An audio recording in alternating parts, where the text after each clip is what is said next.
Friends, ఈ video నచ్చినట్లయితే like చేయండి, సబ్స్క్రైబ్ చేయండి.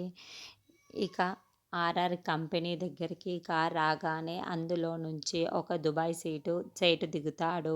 అతన్ని చూడగానే ఇక రాజు కౌగిలించుకొని లోపలికి రండి సార్ అని తీసుకెళ్తూ ఉంటాడు.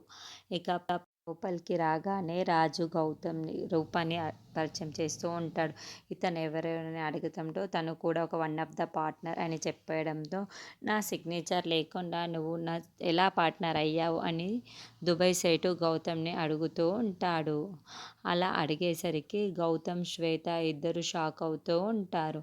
అతను ఎలా అంటాడు, నా సిగ్నేచర్ లేకుండా నువ్వు పార్ట్నర్ అయ్యావు, కానీ ఈ విషయం మా బాస్కి తెలిస్తే ఊరుకోరు అని అతను అనేసరికి ఇక శ్వేత అసలు ఎంతమంది బాస్లు ఉన్నారు రాజు అని అడగడంతో ఇక రూప, ఏంటి శ్వేత గారు, అసలైన బాస్ వస్తే మాత్రం మిమ్మల్ని బయటికి గెంటేస్తారు అని భయపడుతున్నారా అని అనేసరికి, ముందుగా నువ్వు బయటికి పోవే అని శ్వేత రూపని మెడ పట్టుకొని బయటికి గెంటేస్తూ ఉంటే, విరూపాక్షి అక్కడికి వచ్చి రూపని కింద పడిపోకుండా పట్టుకుంటుంది.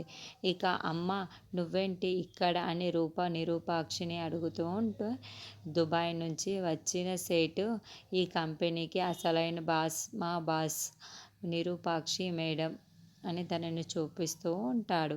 ఇక నిరూపాక్షిని చూసిన రాజు, గౌతమ్, రేణుక అందరూ కూడా షాక్ అయి చూస్తూ ఉంటారు. ఇక రూప మాత్రం, అమ్మ నువ్వు సీఈఓగా ఉన్నావా, ఈ కంపెనీకి వచ్చావా అని రూప చాలా సంతోషపడుతూ ఉంటుంది. మరి రాజుకి కూడా నిరూపాక్షి ఈ ఆర్ఆర్ కంపెనీకి బాస్ అని ఇప్పుడే తెలిసిందా, లేకపోతే తెలిసి కూడా ఇప్పుడు సస్పెండ్లో పెట్టారా, రానున్న ఎపిసోడ్లో తెలుసుకుందాం.